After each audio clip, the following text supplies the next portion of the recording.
Tagad jau publiski ir zināms, ka tie bija 2 un nedaudz vairāk miljoni, bet sarunas notika vairākas.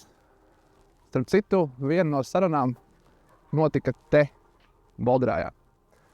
Un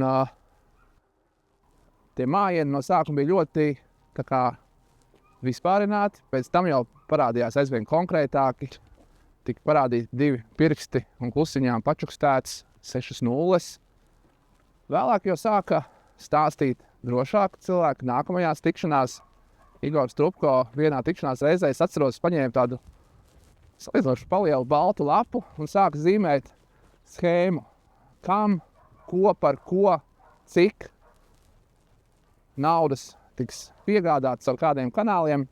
Es atceros, es sēžu tanī, kas notika kabinetā Rīgas centrā, sēžu pie tā galda un saprotu, ka ja es paņemu to lapu, ko viņš ir apzīmējis ar konkrēto piedāvājumu ar viņa rokrakstu, tad tas visticamāk būtu pietiekoši, lai šo apsūdzību uzrādītu.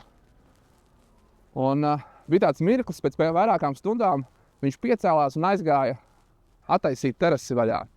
Viņš piecēlās, pagrieza man muguru, un es paņēmu to lapu vienkārši un ieliku pie sevis, noliku viņu savos pierakstos.